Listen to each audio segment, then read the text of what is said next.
Chapter 1, Lecture. Good morning. We have a lot to cover, okay? So let's get started.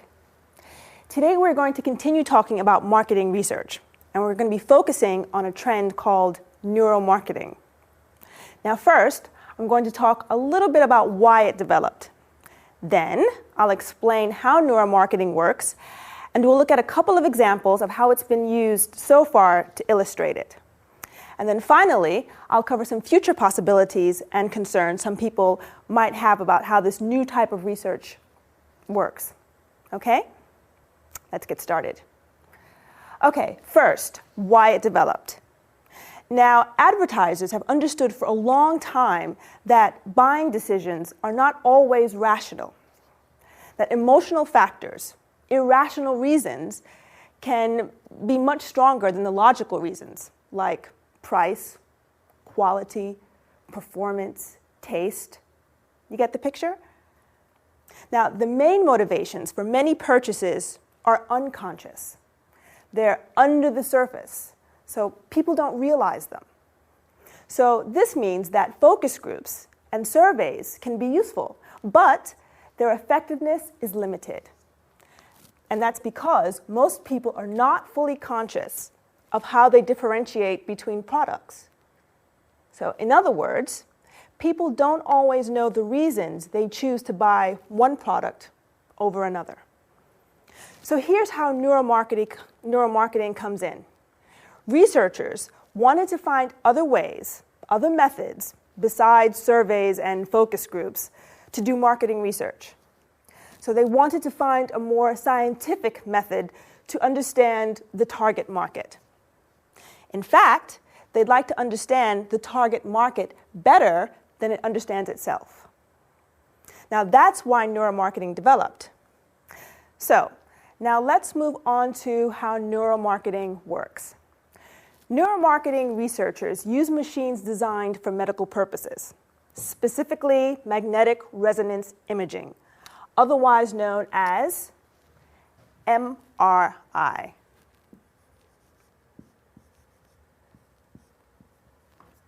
Okay? And this medical technology can take pictures of brain activity. But marketers are using it to find out how people are thinking.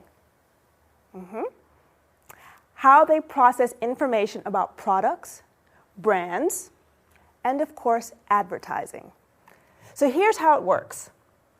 While a test subject is connected to the MRI machine, researchers might show him a picture, maybe of a person like Arnold Schwarzenegger, or an activity like rock climbing.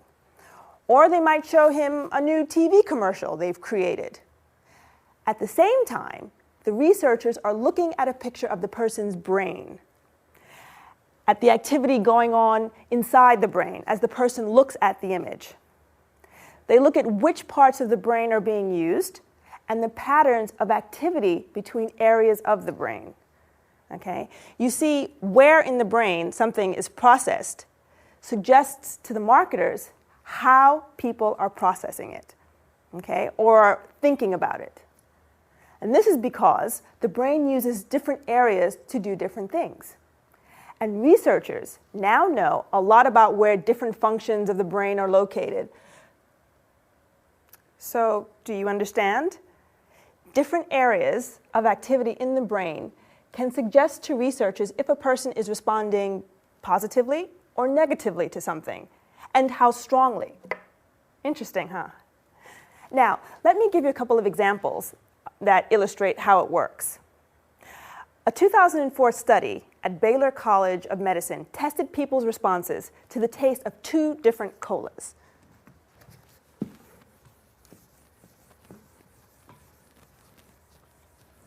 All right, so you had Coca-Cola,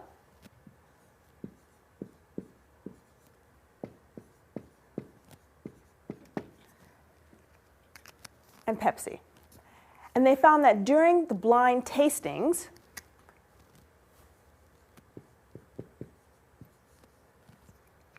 where volunteers didn't know which brand they were drinking, the results were split. Roughly 50% chose Coke, and 50% chose Pepsi as the better tasting. They also found that people were using the part of the brain connected to the feeling of reward. Okay? This meant that their brains were focusing on the taste and how much they liked it. However, when the brand names were given, when people knew which cola they were tasting, the results changed. Now, three-quarters of the people chose Coke over Pepsi.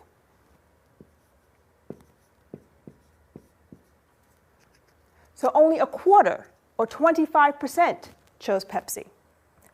They also found people were using a different part of their brain than before. They were using a part that's more closely connected to personality and self-image. Now, this suggests that the image of the brand, what people associate with the brand, was responsible for the Coke preference. So, participants in the study preferred Coke's image, not necessarily its taste. And this is important because this image preference translates into sales. Coke is the market leader in colas. Now, let me give you another quick example to show what else brain imaging technology can show researchers. Yes, here it is. Ulm University in Germany, in a study funded by Daimler Chrysler, used this technology, this MRI technology, to see how men reacted to pictures of cars. And guess what? They found that men used the back of the brain, a part of the brain used to recognize faces. Now, we don't know for sure exactly how this connects to buying behavior, but one possibility is that men process the design of a car like it was a human face. So this may cause them to prefer a car that has a face that is appealing. Make sense to you? Makes sense to me. Now, these are interesting studies, but you know, the brain is a very complicated organ. And we may be able to see a reaction in the brain, but we still don't know exactly what people are thinking or how a particular brain reaction relates or connects to buying behavior. So, that said, what about future possibilities? Well, we may not be there yet, but in the future, researchers hope to be able to accurately and precisely read pictures of brain activity to understand human, consumer feelings and attitudes, and predict behavior, consumer behavior. Neuromarketing could be a very effective marketing research tool for the future. Okay? It could help companies understand the target market's preference and needs. So that's the potential benefit. It can help companies predict consumers' needs and desires. Now, of course, trying to find out more about the target market, well, that's nothing new. But neuromarketing could one day be a much more powerful, more effective method than using focus groups and survey research. And that's what the concerns focus on. Some people are concerned about the possible abuse of this tool. It could be used to do more than meet consumers' needs. Now, it may be okay to use brain scans to design television ads for a cola, but what about a political ad, say, for a presidential candidate? Can we trust that the information learned from this marketing research will not be used to unconsciously influence our behavior in ways we don't even notice or really understand? Good question. Something to think about. Okay, now that we've had an introduction to the ideas and issues connected to neuromarketing, I'd like to break you into small groups to discuss the study questions for this chapter of your textbooks. Okay?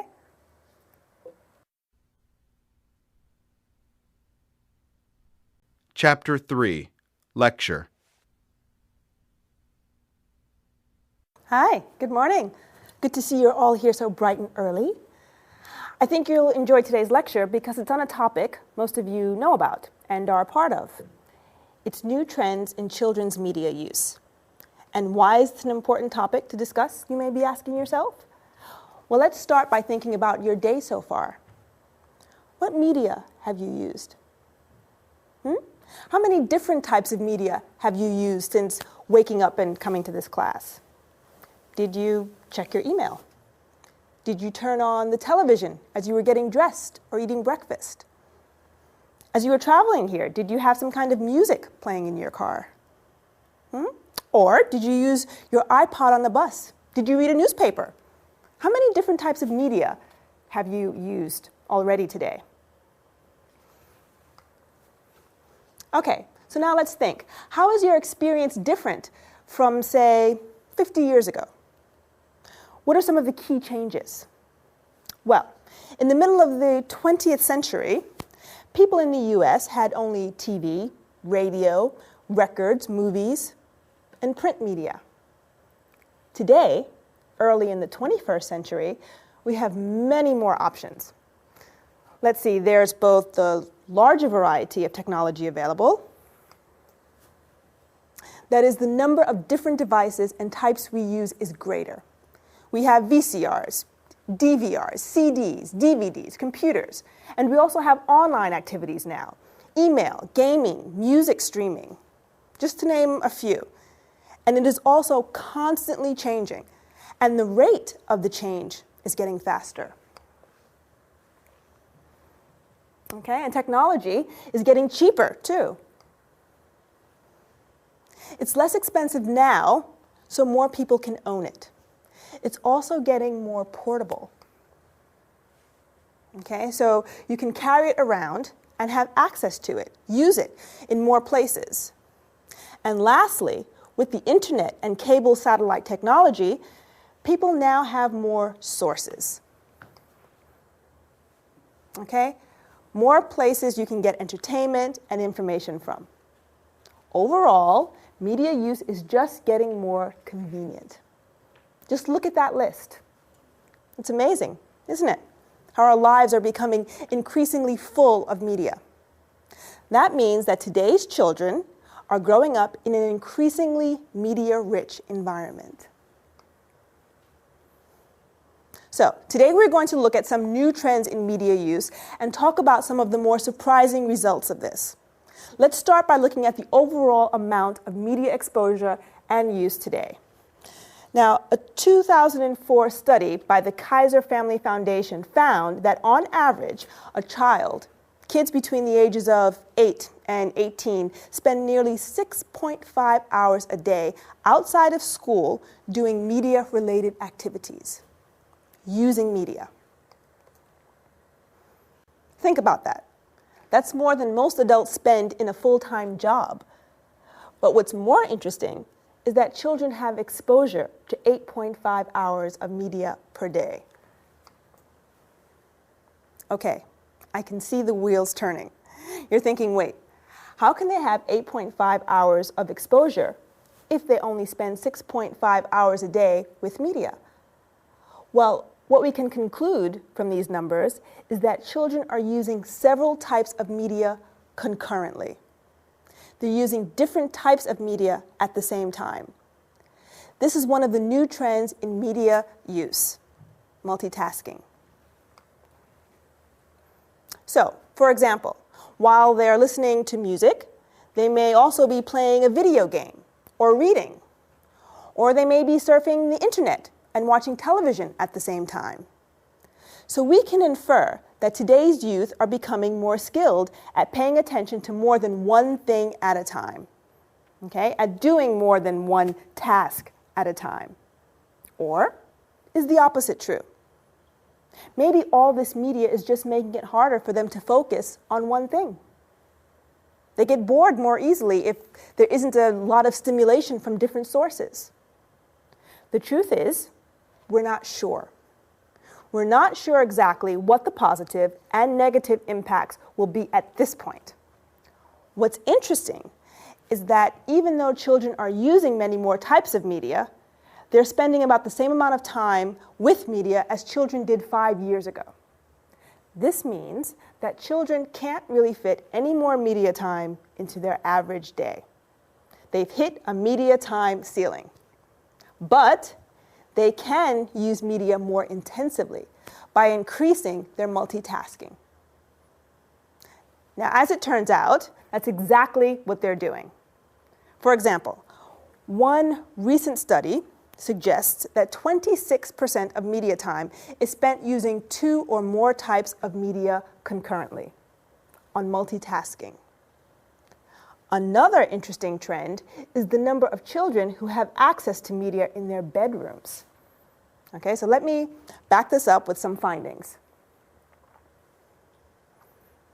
The number of children in the US who have a VCR or DVD player in their room in 1999 was only 36%. In 2004, 54%. Okay? Now that was a dramatic increase, and as you can imagine, children who have TVs in their bedrooms spend more time watching TV. They watch about 3.5 hours a day. But children who don't have TVs in their bedrooms watch about 2 hours a day. That's a big difference. Okay? That's 1.5 hours more in a typical day. 10.5 hours more per week. Now that's significant. And TVs are not alone. Other media is also used more when it is located in the child's bedroom. So, what can we conclude about the increased intensity of media use by children? Well, not everyone agrees. Some research suggests lower test scores and shorter attention spans, which makes some people think that increased media use only has a harmful effect on kids. And some people worry that today's kids are too dependent on visual media, that they don't have the patience to read long texts, which could hurt them in school and colleges. But other people don't have such negative opinions. They believe that so much exposure to all kinds of media is just preparing them for real life. You know, life today is filled with media and images. They'll eventually have to live and work in that world, so their media use is just preparing them for that. These children are really good at shifting their attention from one thing to another, at focusing their attention on what interests them. Some experts say this skill of monitoring and coordinating more than one task at a time, but ignoring what isn't important, may actually be useful, a benefit. After all, managers and CEOs often supervise many people, many different projects at a time. So this could be a useful ability. Combine their multitasking skills with confidence with different media tools, and these kids may actually have essential skills for the workplace of tomorrow. So let's wrap up now, and I want to leave you with a thought. We need to continue to study the changes in children's media use, but we shouldn't immediately infer that the changes are negative, that they're bad for kids. We have to consider how new technology and exposure to it and different ways of using media may actually help our kids in the long run. Okay, that's it for today. Bye. Chapter 4, Lecture. Good morning. Let's go ahead and get started. So today we're going to talk about how technology is changing the music industry.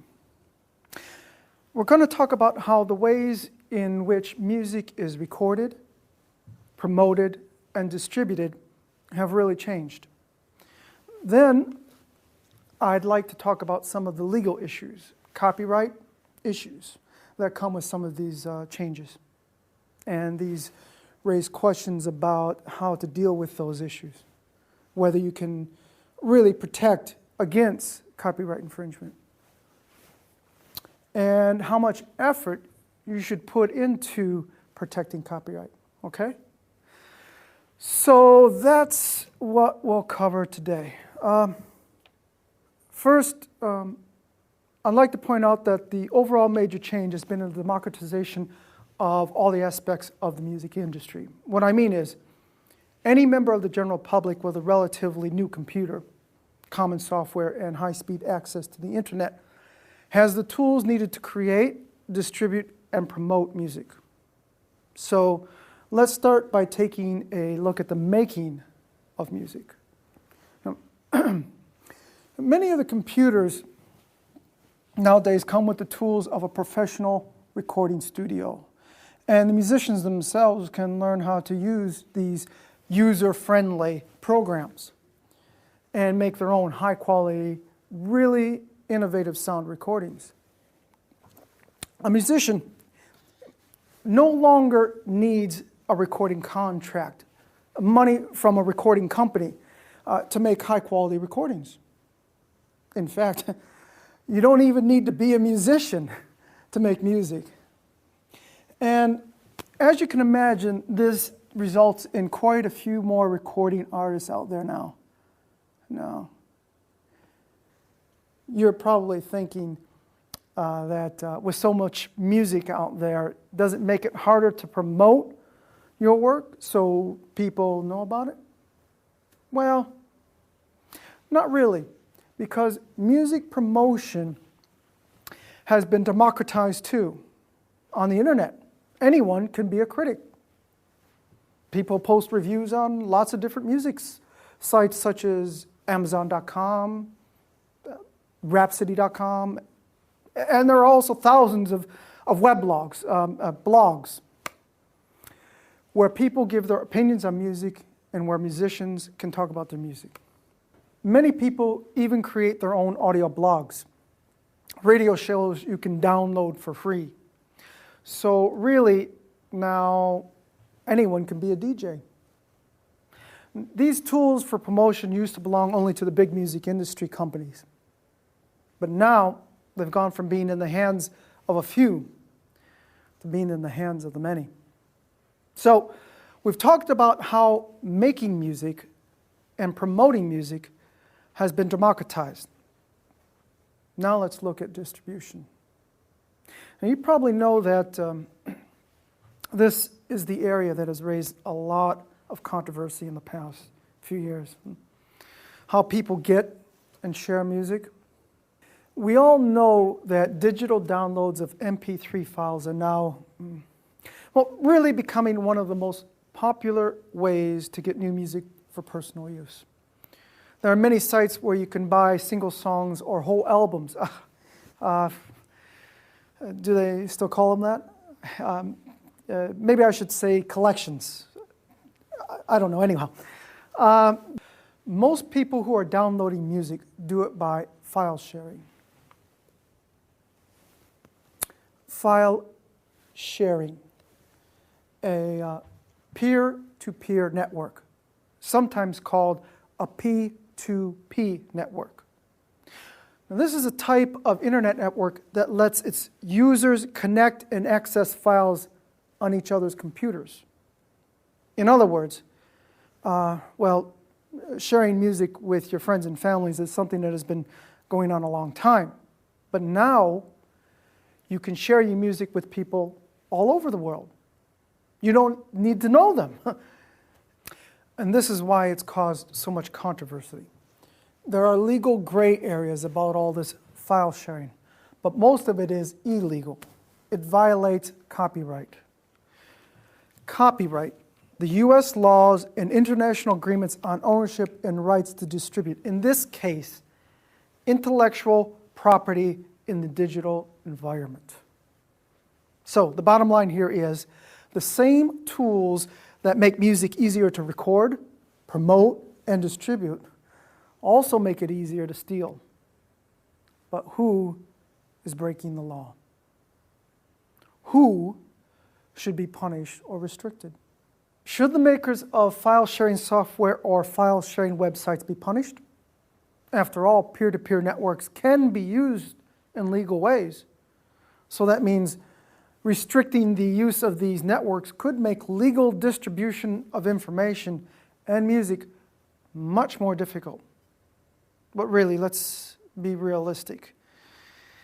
Even though there are legal ways to use these networks, it's important to note that currently 90% of music downloaded at these types of sites violates copyright. In other words, P2P networks are popular and make money because people are using them to trade music illegally. Now take a look at these statistics. You don't need to write these down. They won't be on the test. Okay. In 2005, in the US, 60 million people used file sharing networks. 2.5 billion music files are traded every month. And though many types of files were traded, that's images, video, software, 75% of the files were music. These facts raise a lot of questions about copyright in music. How can we stop or at least reduce copyright infringement? This is where the companies that make the technology and the companies and people that make the music disagree. Let me explain. Okay, the music companies and many musicians believe that we need to restrict file sharing on the internet more. They feel companies that make it easy to share files illegally and make money from it should not be allowed to operate. And they want file sharing technology companies to install security devices that make it harder to copy and share music. Now this is important, not only to protect their companies, but also the artists who write and perform the music. Who will pay the artists for the music if the companies aren't selling? Don't they deserve to be paid for their work? They don't want people to be able to share files without paying for it. But on the other hand, the file sharing sites and technology companies that develop this technology, they say it's wrong to restrict all uses of the technology just to protect copyright. Do you see their argument? They want this free flow of information, this sharing of ideas and information on the internet, which they say, well, is what's led to some of the most recent technological advances in the world. Restricting internet sharing, they argue, will not just limit file sharing, but limit innovation as well. Then there's this whole other group of people who feel that there is really nothing you can do to seriously reduce copyright infringement. People will continue to do it because they can. And we need to look to new models for how to pay artists and the companies that support them. That restricting file sharing just won't work. So, these are the issues that we'll be discussing in our study groups later, okay? First, how has the way you listen to and buy music changed in recent years? What do you think about music file sharing? And what can we do, if anything, to reduce copyright infringement when it comes to file sharing? Okay, so that's it for today. I'll see you later for these study groups.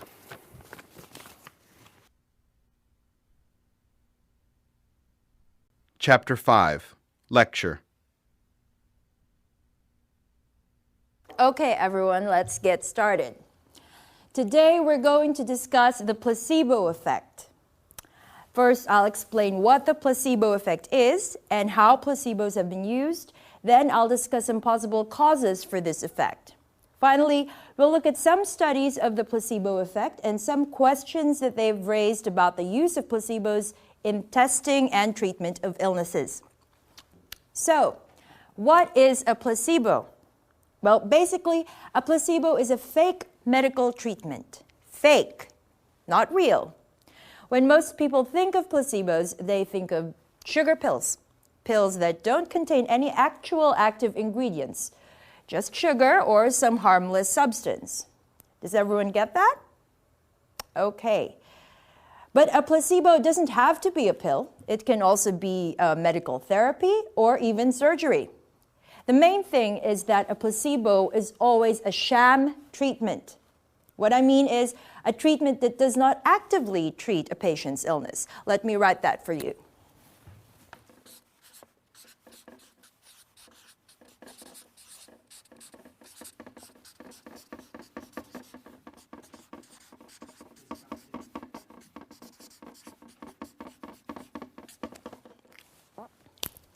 Sham treatment.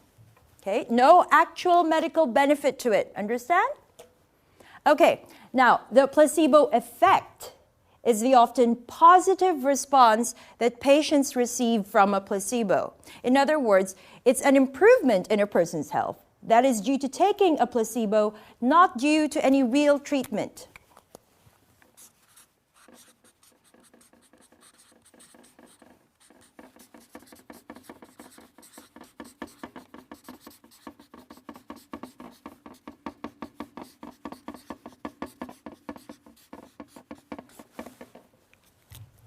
Let me repeat that because it's a very important point. It's not medicine that is helping someone, but their belief that they are taking medicine that is helping them.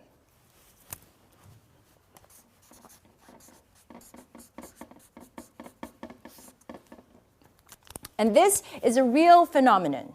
Doctors have known about the placebo effect for a long time. They even use it to their advantage. In the 1930s and 1940s, it was common for doctors to give patients placebos for aches and pains and other minor complaints, just to give them something. Of course, they didn't tell their patients that the pills weren't real medicine.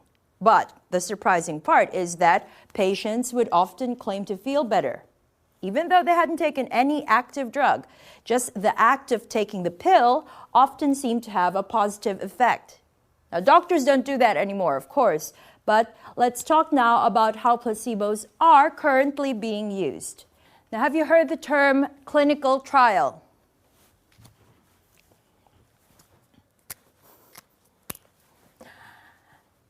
The way researchers test new drugs, yes? Okay, good. So, placebos are still very much in use in clinical trials of new drugs and other treatments. I'll explain. In a blind clinical trial, volunteer patients who all suffer from the same illness are split into two groups. One group of volunteers receives the new drug or treatment that is being used. The other group receives a placebo, like a sugar pill or a dummy injection. Now, the researchers know which group is getting the placebo and which one the real drug, but none of the people in either group knows. The purpose, of course, is to compare the experiences of the volunteers to see whether the group getting the real drug is actually getting the desired reaction. Now, in a double-blind trial, even the researchers and their assistants don't know who is getting the real drug and who is getting the placebo. This is to make sure that they have no bias when analyzing the results, to make sure that their expectations don't influence the results of the trial. In either case, the placebo shouldn't have any effect at all. But it turns out that the placebo effect is also very common in clinical trials. In fact, in a number of studies, 30 to 40% of the volunteers given placebos have shown some improvement. And in a few trials, placebos have shown up to 70% effectiveness.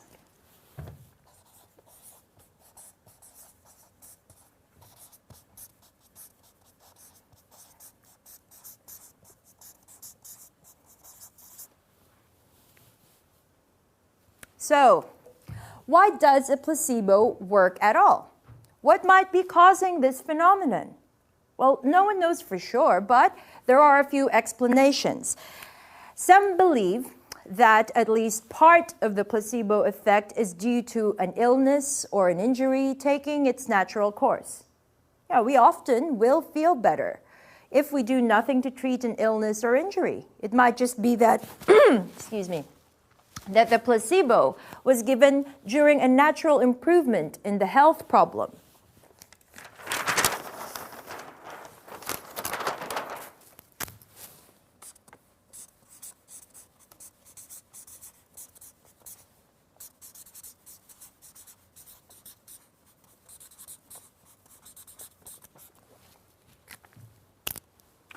Now, but this couldn't explain all of the improvement that takes place with placebos. There must be some or another reason for the placebo effect, another explanation.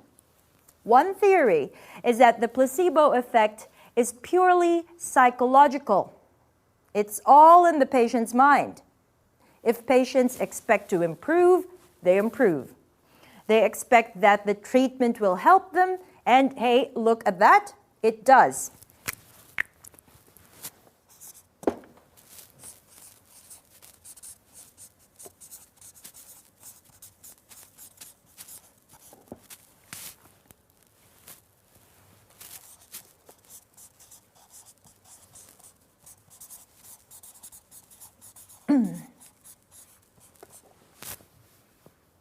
Now, this idea is supported by studies that have shown that when doctors tell their patients they expect the treatment to work, the placebo effect increases and some patients improve. But on the other hand, if a doctor said that the treatment might not be effective, the placebo is much less likely to work again. So again, that expectation of improvement leads to actual improvement. Another reason that some patients improve on placebos may just be that the process of going through treatment is therapeutic.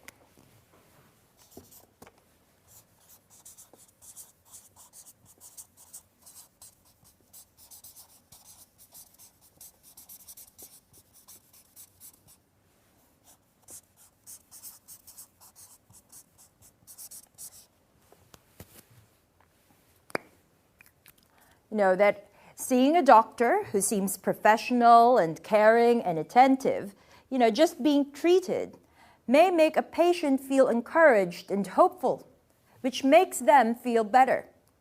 Okay, but even though the cause of the placebo effect may be psychological, there is empirical evidence that placebos can result in actual physiological changes or signs of improvements in patients. One study to document this was a study done at UCLA that involved 51 patients who were suffering from depression.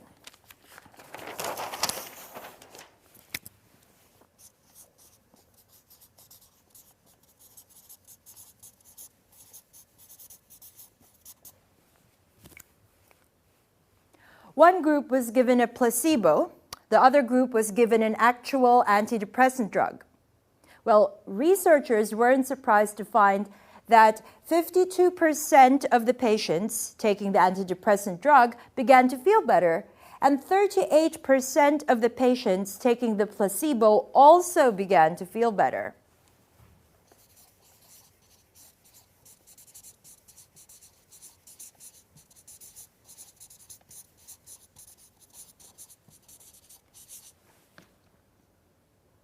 Now, that's a pretty normal response. But what was surprising was that the researchers were able to detect an actual increase in the brain activity of the patients who improved on the placebo.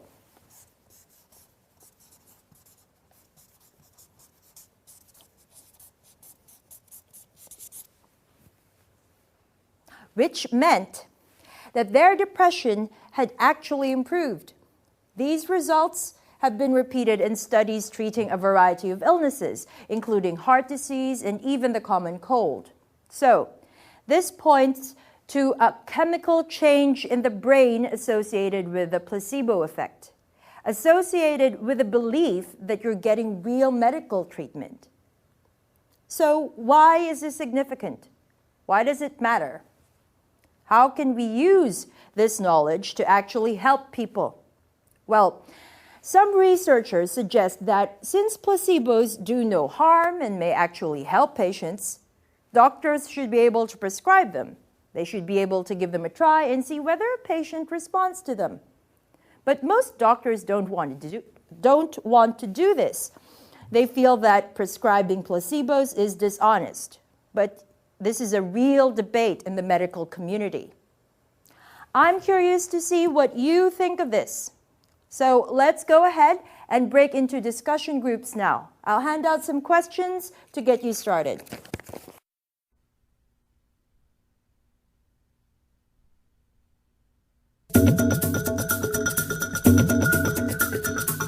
End of Disc 1.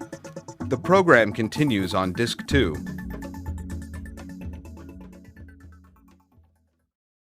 Chapter 6. Lecture.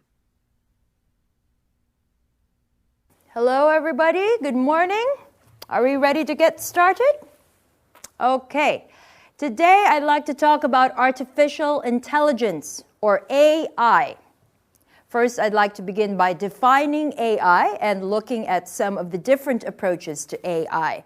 Then we'll discuss some of the challenges faced by scientists working in this field. We'll finish up by looking at some of the accomplishments of AI and what scientists hope to achieve in the future. Okay, so first, what exactly is artificial intelligence? Well, it's a relatively new science. Researchers only began to work on intelligent machines back in the 1940s and 50s. John McCarthy, a computer scientist at Stanford University, defines AI this way: as the science and engineering of making intelligent machines, especially intelligent computer programs. So let's use this definition and go a bit further with it. Intelligent machines. Before we can make an intelligent machine, we first need to decide what we mean by intelligent, right? And then how we go about programming that into a machine. Well, so far, there have been two main approaches to doing this. One approach aims to create machines that can think or act rationally, though not necessarily just like a human. For example, some scientists have worked on creating machines that do things, like perform physical tasks, like, for example, a robotic vacuum cleaner, but they do them in a non-human way. Now, the second approach aims to come up with machines that can actually think or act like humans.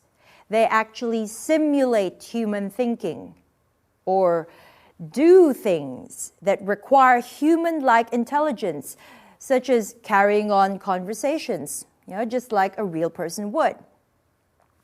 Okay? Everyone with me so far? Okay, so let's say we want to build a human-like machine. How can we know if we're successful? In other words, how do we figure out if a machine actually can think or act like a person?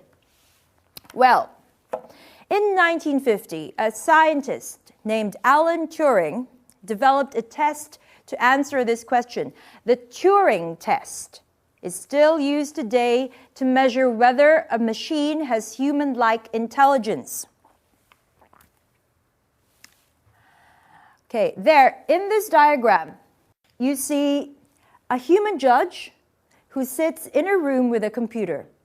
The judge types messages and carries on two conversations, one with the computer and one with another person. Now both reply, and the judge tries to decide which is the person and which is the machine based on their answers, their conversation. So, if the computer can fool the human judge, if the judge thinks the computer is human, it passes the test. Now, Turing guessed that by the year 2000, a computer would be able to pass the test, but he was wrong. To this day, no computer has been able to pass the Turing test. Okay, so why haven't scientists been able to develop a machine that is human-like enough to pass the Turing test? The main reason is that human beings are very complex, very complicated. And human thinking requires a lot of different skills that you just can't program into a computer. Okay? Let's look at some of these. First of all, a machine with human-like intelligence would need to have what we call natural language processing skills. That is, the ability to communicate naturally in a language. But to do this well, a machine needs to have the human ability to use context to understand the meaning of words and sentences. Now, so far, no machine can do that. So, next, it would need to possess knowledge representation. In other words, the ability to store what it knows or hears, just like our brain stores information. Okay, third, it would need to be able to reason like a human being, to use the stored information to think and come up with the answers, like a person would, which is, surprisingly difficult. Now, this is because even though computers are great at solving many problems very quickly and accurately, it's very hard to design one that has the same kind of common sense that humans possess. Just the ability to figure out the best thing to do in a situation based on experience and intuition and on feeling. Now, we have it, computers don't. Finally, to pass the Turing test, a computer would have to be able to learn so that it could adapt to new situations based on lessons learned in the past. Now, these skills I just showed you are only the ones needed to pass the basic Turing test, where there is no physical interaction between the computer and the judge. An even more challenging test is the total Turing test. Now, this requires both a visual and physical interface. So it's not just typed messages back and forth. Now, the total Turing test is done with a video monitor. So the judge can test the computer's ability to perceive visual input, to see something and respond to it. Now, there's also a hatch or a little door where the judge can pass objects to test the computer's physical abilities.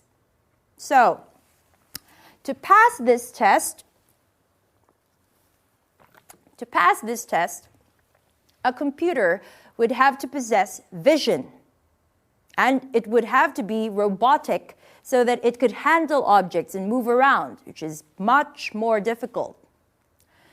So, we all know no machine can accomplish all of these things. Well, not yet anyway. So, researchers have focused much of their attention on developing machines that are good at just performing specific tasks, but aren't necessarily human-like. Now, there are several areas in which AI has been successful in doing this. Robots, for example. Robots can do lots of physical tasks that are dangerous or difficult for humans to perform, such as cleaning up nuclear waste. The military uses smart machines, types of robots, really, to help on battlefields and in unmanned aircraft.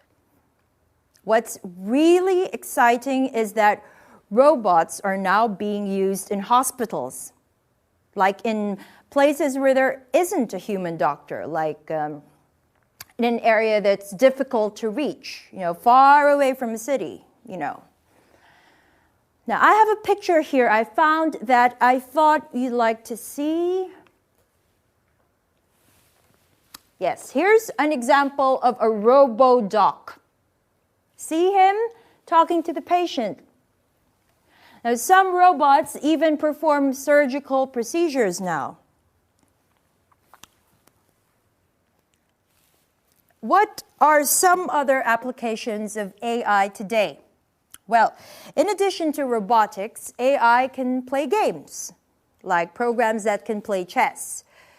People are using more and more AI for natural language processing needs, like when your computer or cell phone is programmed to understand and respond to your voice, to specific commands. Every day, scientists are coming up with machines that look, sound, think and behave more and more like people. As a result, some scientists are confident that it won't be long before we have human-like machines. But the other big question that brings up is whether or not we even should develop intelligent machines. But, we don't have time for that today. I'll end here for now. More about that next week. So see you then.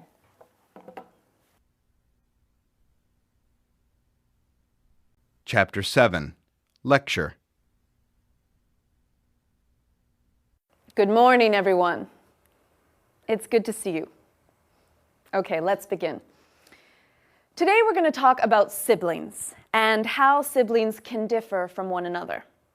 But before I get started, I have a question for you. How many of you are the firstborn, the oldest child in your family? Okay. How many of you are the youngest? The middle? I see. Okay, how many of you are the only child in your family? Okay, well, I see. Well, no matter what your birth order, I think you will find today's lecture very interesting. Today we're going to look at how sibling relationships, including birth order, can influence later success in life. The results? They might surprise you. First, let's look at what the research says about birth order. We'll start with firstborns. It turns out that firstborn children are often very successful. So the firstborn children are often very successful.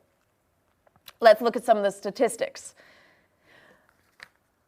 50% of all US presidents were firstborn children.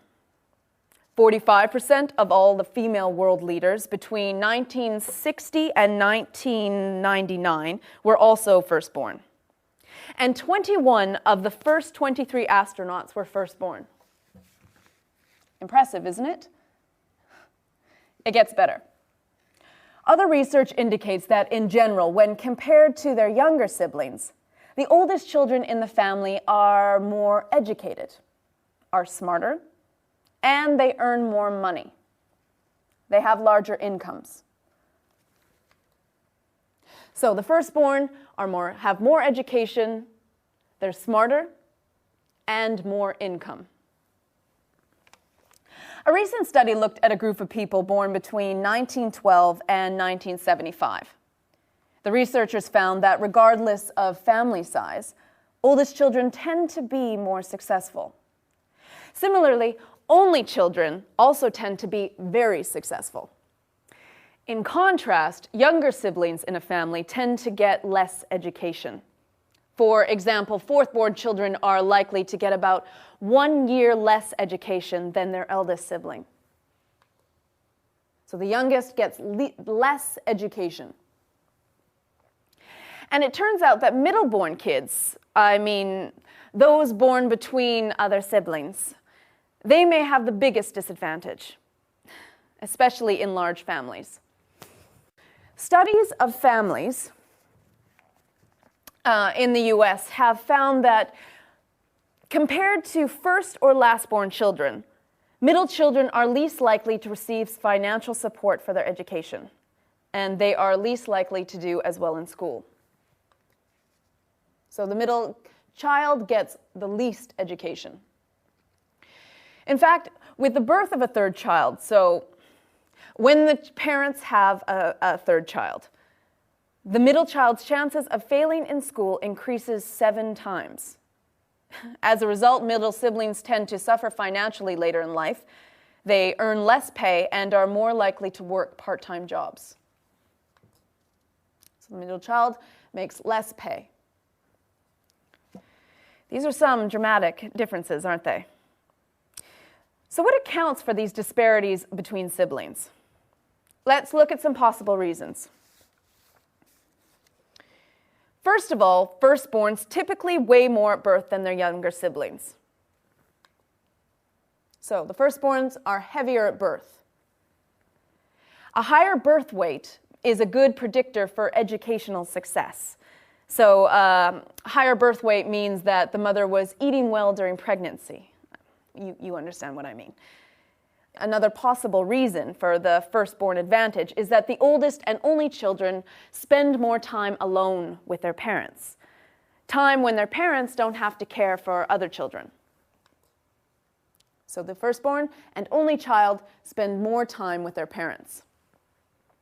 So what does this mean in practical terms?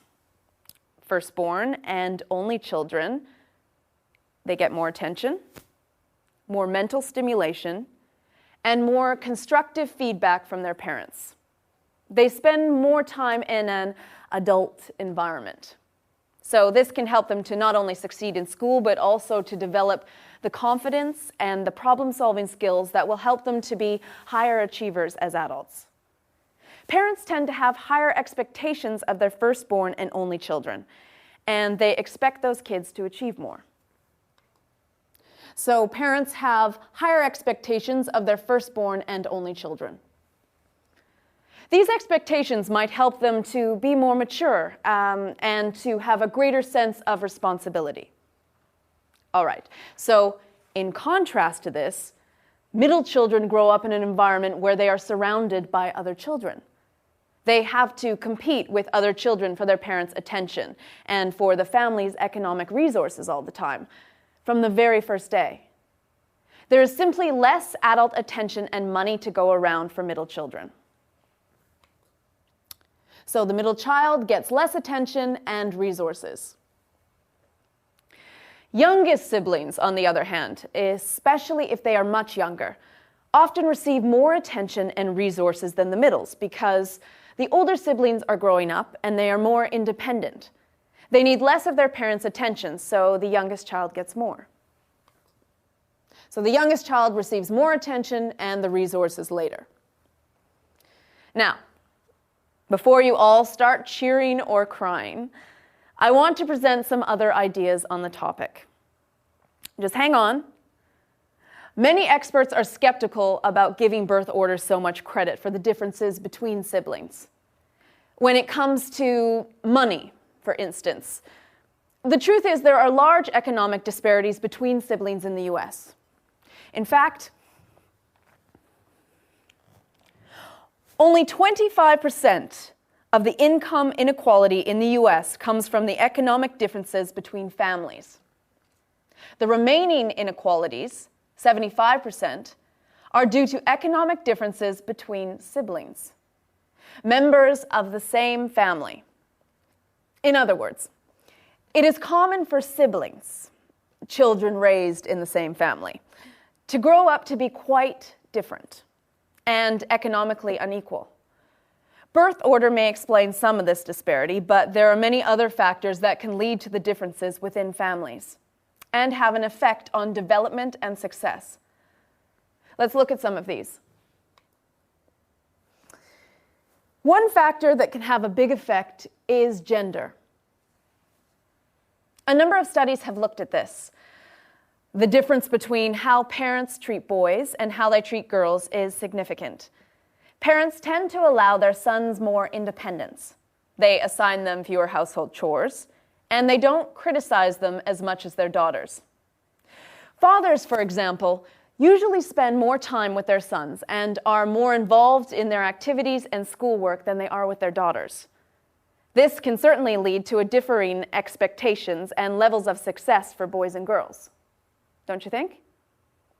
Okay. Of course, another big factor is genes. Biology. All of us are different individuals. Some children will just be smarter, or they will inherit traits that will help them to be successful later in life.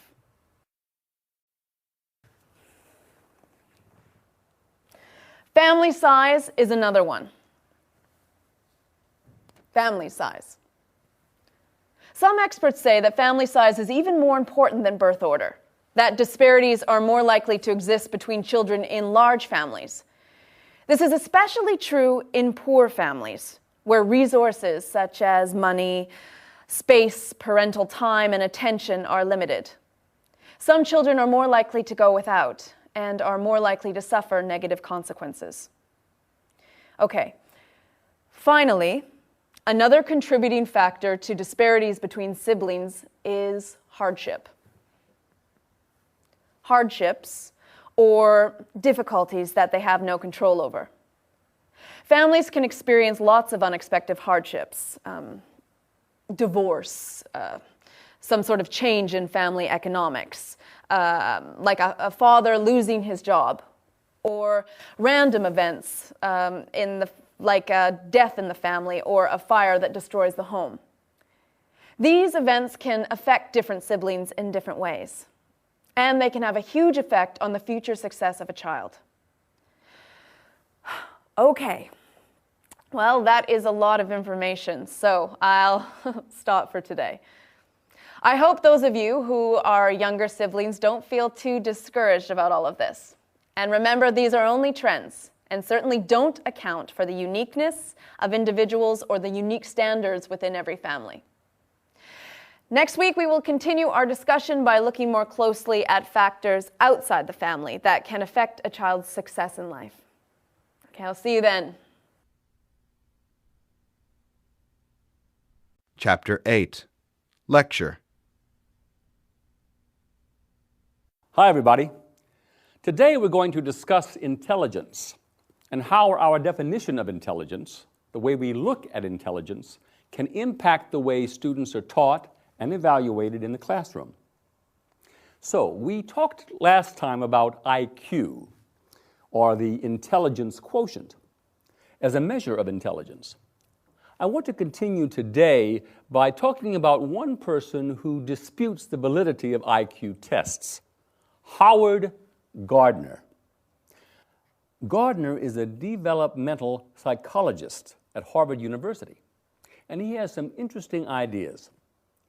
Gardner thinks that intelligence is not simply one entity, one quality that can be measured by a single aptitude test. No.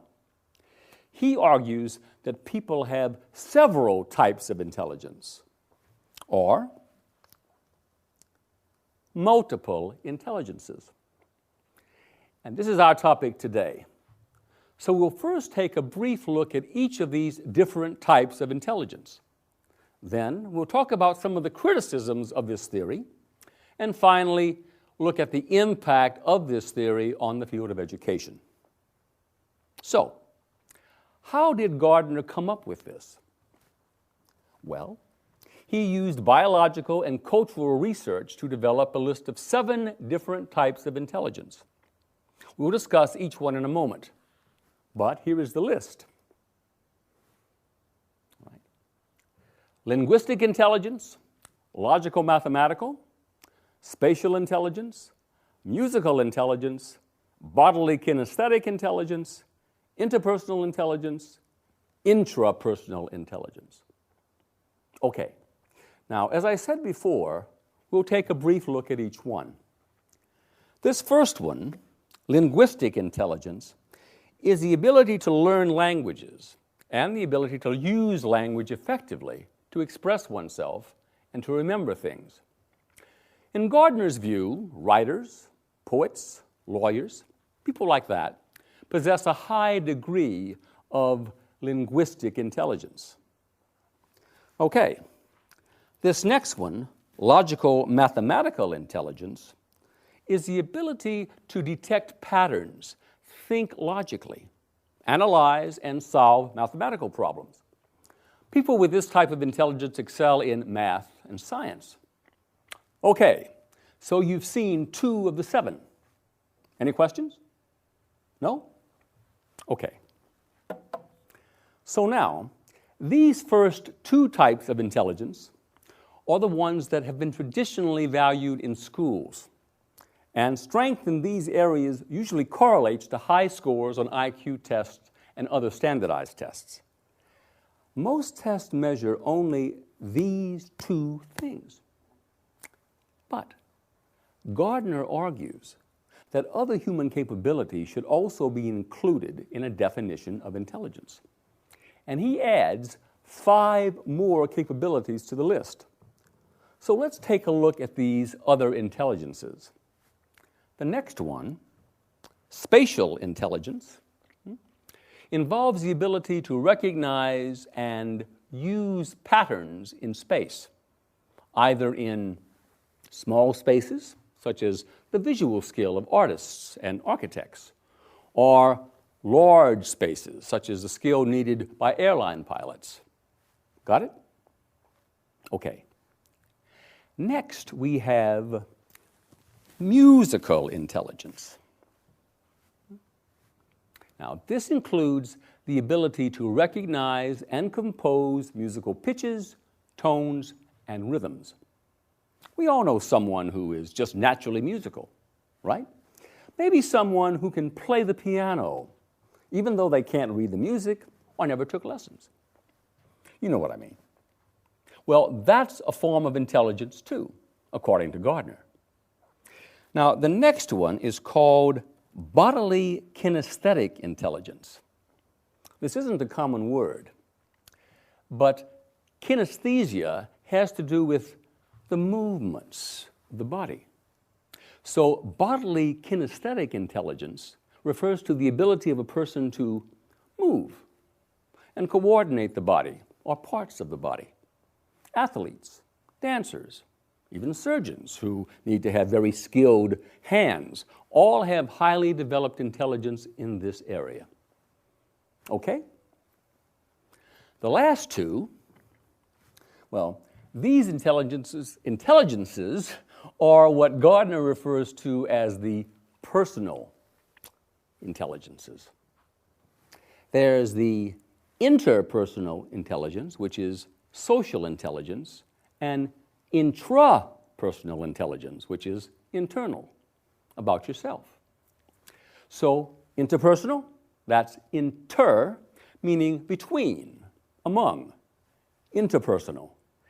This reflects a person's ability to understand other people, their feelings and motivations, and to work effectively with others. Educators, salespeople, counselors, people who work with other people as individuals. These are examples of people who need this type of intelligence.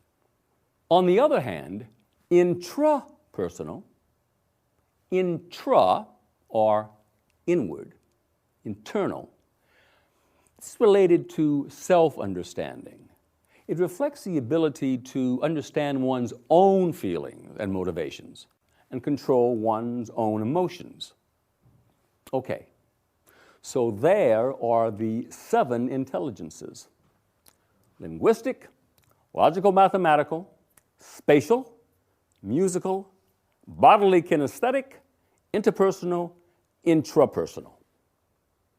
They are 7 different things, but Gardner points out that they rarely operate independently. We all use different intelligences simultaneously at the same time to perform tasks or solve problems. For example, think about a dancer. A dancer uses musical intelligence to understand the rhythm and variations of the music, bodily kinesthetic intelligence to perform the dance moves, to make the pattern of the dance, and interpersonal intelligence to interpret the emotions of the dance and relate to the audience. You see? One task, but many different intelligences in use. Okay, moving on. So there's been a lot of criticism of this theory among psychologists who study intelligence. All right. So, number 1, critics have argued that Gardner is simply using intelligence to describe talents or interests. So, these critics say if you took Gardner's idea to the extreme, almost any talent could be added to the list of intelligences. On top of that, critics point out that this theory doesn't provide a reliable way to test intelligence or measure it, unlike the IQ test, which gives you a number, a score. So there's another criticism. Now, remember that according to Gardner, all human beings are intelligent, just in different ways. But critics say that looking at intelligence in such a broad way makes the study of intelligence meaningless. In other words, with no clear way of measuring intelligence, we also have no way of comparing the intelligence of one person and another. So, the critics say, with no way to measure or compare the intelligence of different people, what's the point of talking about intelligence at all? Fair point.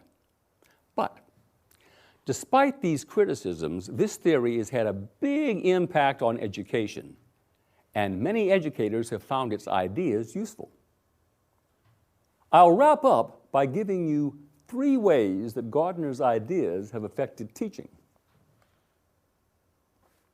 Okay, the theory of multiple intelligences has encouraged schools and teachers to value all types of students and to recognize that students learn in different ways. As a result, teachers are starting to present their material in different ways, in ways that include all the 7 intelligences. So a teacher could include pictures or graphs, and maybe students could build something or make a model with their hands. Also, children need to be assessed in a different way, not just with paper and pencil tests. Students should be allowed to explain what they've learned in their own ways, maybe through oral reports or art projects. Well, that's all we have time for today. Next time, we'll look at some more types of intelligence proposed by Gardner. Oh, and don't forget that your papers are due next Thursday. See you then. Chapter 9. Lecture. Morning. Welcome. You'll be glad you came to class today because we have a very interesting and kind of fun topic. We're going to talk about graffiti art. So, first, we'll talk about some ideas and issues connected with graffiti. Then look at graffiti artist Keith Haring. His unusual path into the art world and a controversy that surrounded his work. First, let's talk about what graffiti is. What do I mean by graffiti? The word graffiti comes from the Greek, which means to write. Now, today, when we use the word graffiti, it suggests the work was done illicitly. By illicit, I mean it was done illegally, without permission from the owner of the space. Why do people make graffiti? What's the purpose? Well, usually when someone draws or writes in a public space, a space where people can see it, they're either trying to draw attention to themselves. Graffiti can be as simple as someone writing their name, but it can also be an expression of an idea in words or drawing. So, graffiti is a way to communicate ideas and thoughts and even philosophies to the public through pictures or words, or a combination of the two. The messages are meant to communicate directly with the public. Now, not all graffiti is art. In fact, some people feel that no graffiti is art. That graffiti is just vandalism. They believe people who make graffiti should be arrested and forced to pay for removing it. Some cities like New York City, for instance, spend millions of dollars each year removing graffiti that appears in public spaces because they think it makes a place look like it's not being taken care of. They think graffiti is an eyesore and makes a city look ugly. So, there's a lot of controversy around graffiti. It's only recently, in fact, that graffiti has gained any respect from the art world. The world of museums, formal art exhibits, galleries. Let me give you some background on this. Starting in the 1970s in New York, and some other East Coast cities in the US, a street art movement began. A lot of graffiti began to appear in public spaces, especially on subway trains and in subway stations.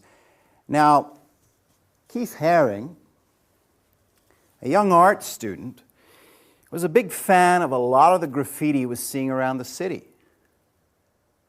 He thought some of the work was the most beautiful he had ever seen. He knew that most of the people creating it were young and not trained as artists. They hadn't formally studied art in school, but he could see that they had a lot of artistic skill. And he especially loved how they used fluid lines that connected all parts of the artwork together. So,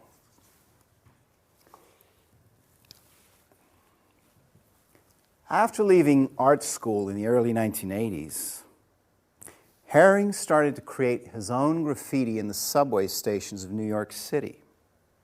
He was influenced both by his love of the graffiti he was seeing around the city, and he was also influenced by pop art.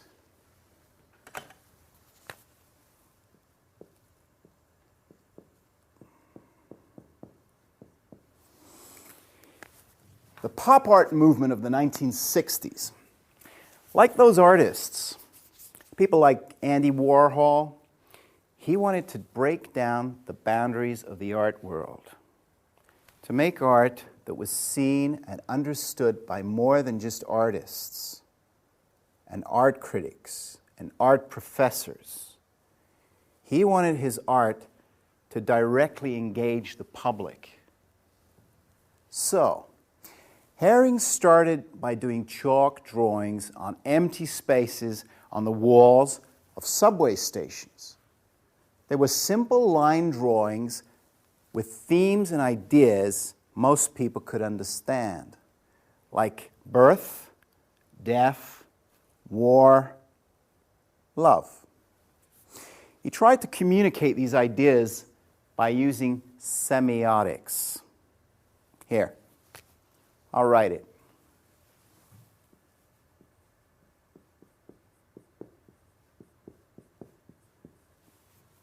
Now, semiotics, this is the term for a theory of signs.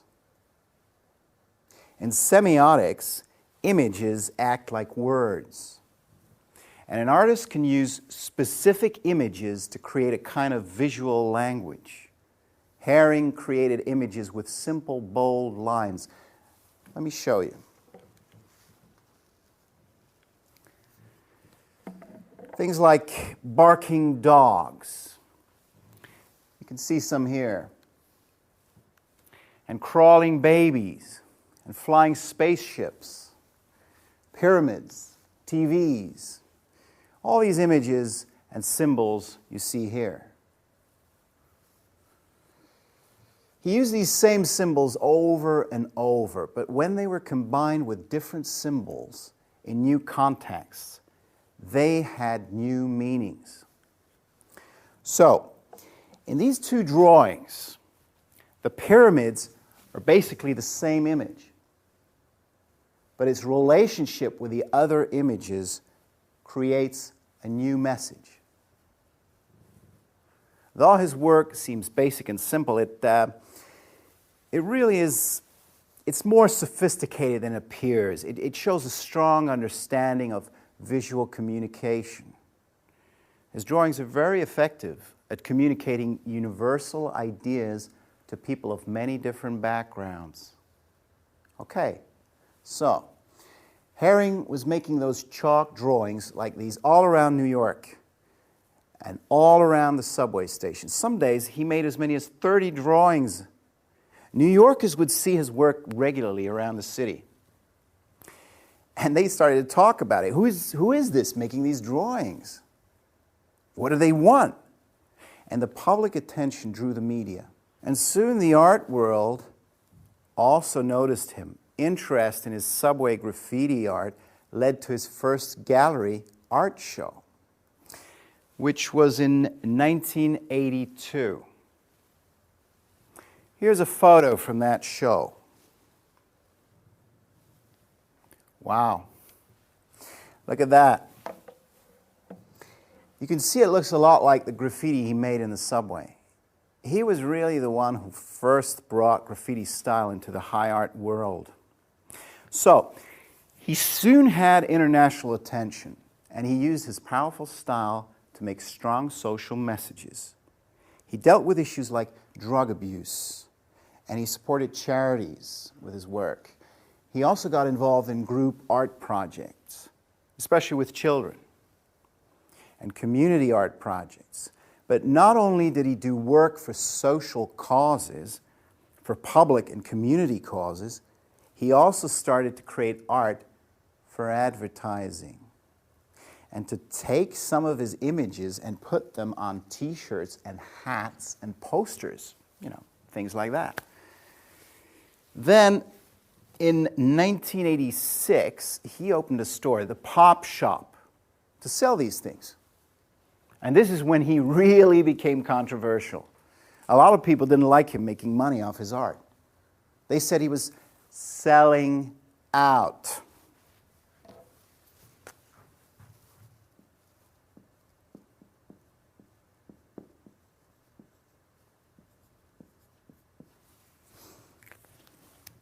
Now, by selling out, I mean they thought he was too commercial, too focused on earning money.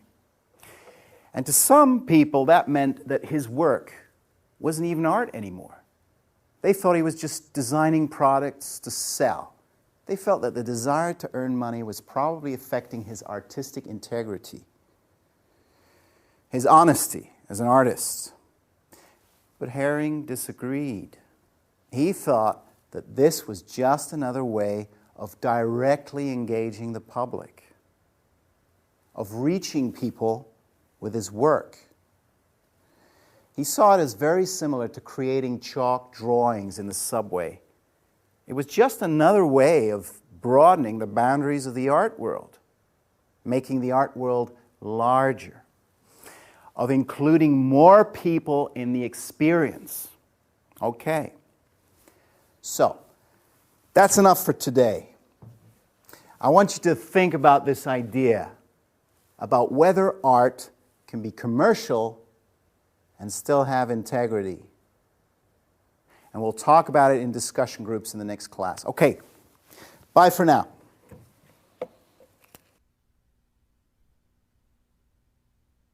Chapter 10. Lecture. Hi.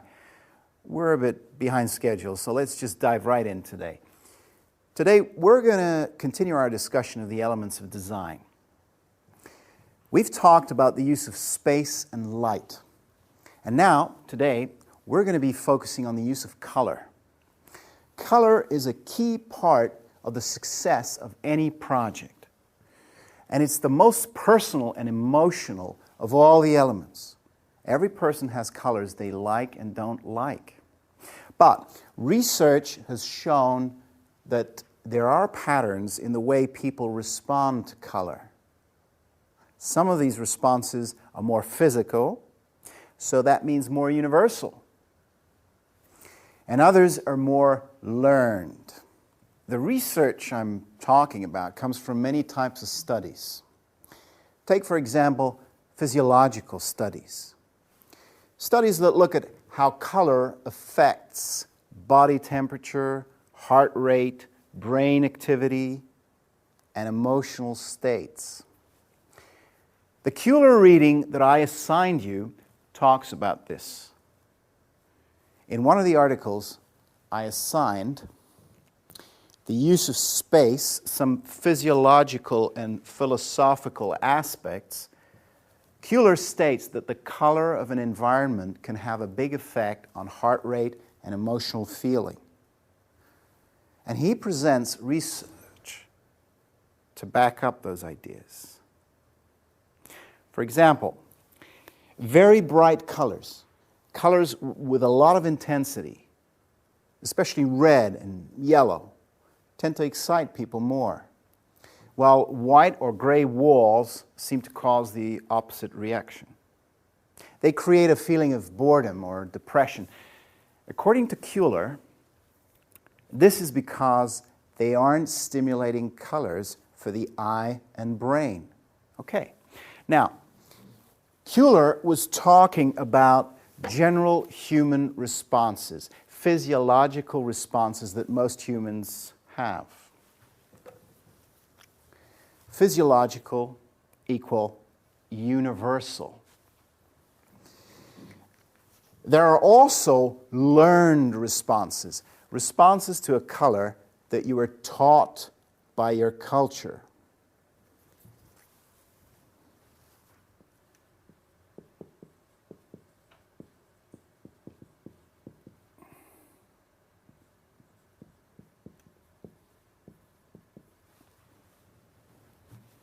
For example, colors you associate with holidays or your favorite sports team.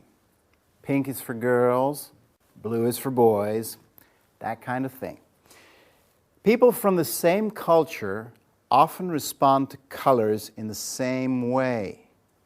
Now, researchers have studied these physiological and learned responses to color in many ways.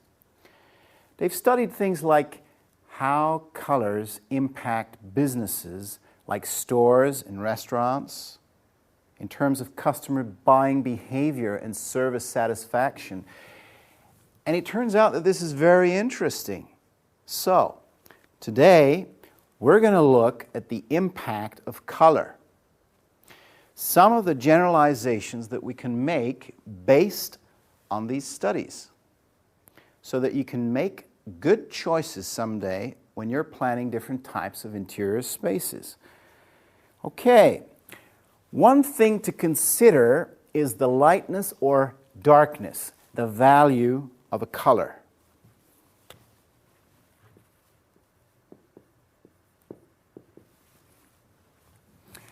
Let me give you an example. Let's look at the color wheel for a minute here. Okay. You've all seen one of these, I hope. Okay. Well, you can see all the colors in varying degrees of lightness and darkness. Light red is pink. You see it there, right at the top? Okay.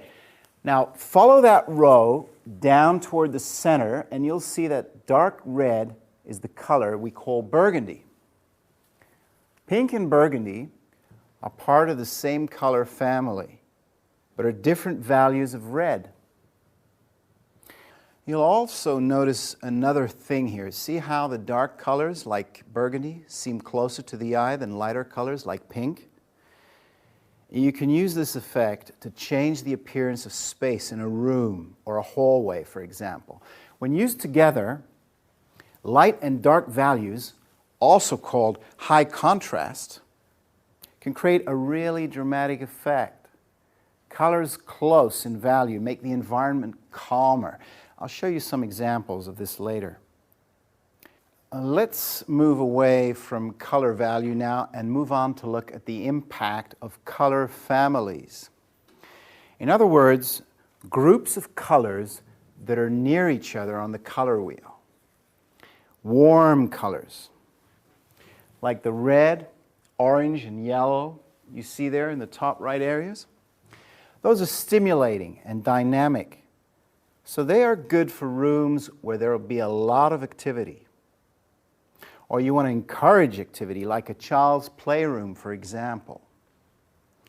Warm colors also make a room feel physically warmer.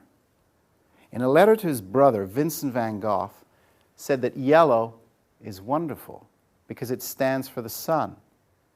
This may be a universal association. We associate this color with the sun, so it makes us feel warmer. These warm colors also tend to make people feel happier. To most people, they feel cozy and comfortable. Cool colors like blues, greens, and violets, there on the bottom left, those tend to be calming. They're associated with relaxation and activities that require deep thought. Be careful, though. because they can also feel depressing and heavy. Cool colors also seem to lower the physical temperature of a room. So, you need to use these colors carefully. Okay, now let's talk about color harmony.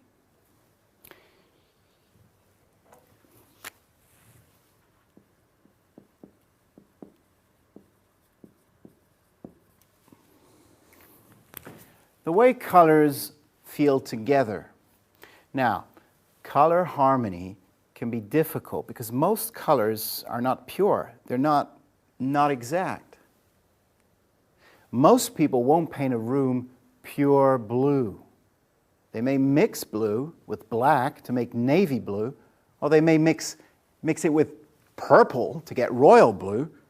So most colors are actually a combination of colors.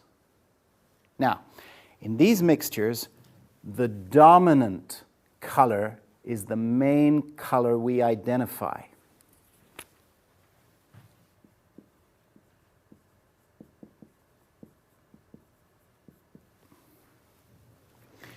The small amounts of other colors, or black, or white, or gray, that are mixed with a pure color, those are called the undertones.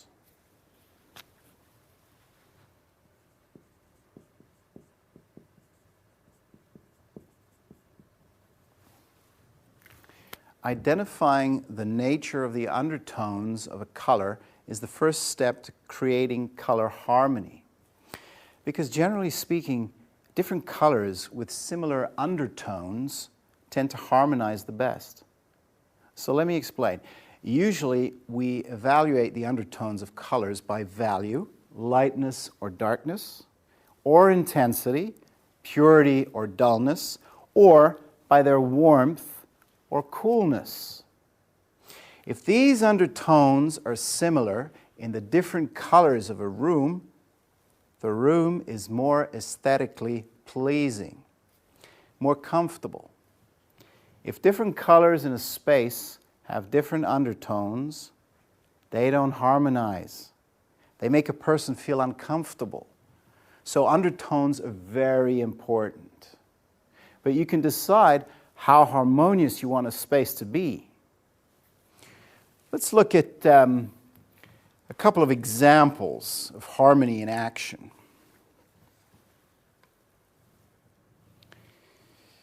Okay, well, the aesthetics of traditional Japanese interior design, like this room, say that all colors must be subtly harmonious, as we see here. Similar colors and similar color values. And that works well in this setting. But in another setting, like a lounge, for instance, bold combinations might be more appropriate. You see? You see, here there are big differences in color value and strong colors. Both of these designs are aesthetically pleasing and effective, depending on the purpose of the space and the aesthetics of the people who will use the space. Joseph Albers, an artist and teacher who studied and wrote a lot about color, he once said, and I quote,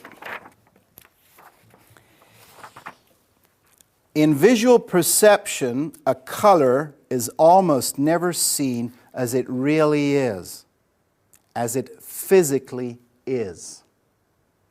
What Albers means is the color is seen differently depending on the surroundings. What other colors are close by, what light there is, color is whatever we make of it. Okay, I'll leave you with this thought because we're out of time, so we'll pick it up next time. All right? Thanks very much. Have a great day.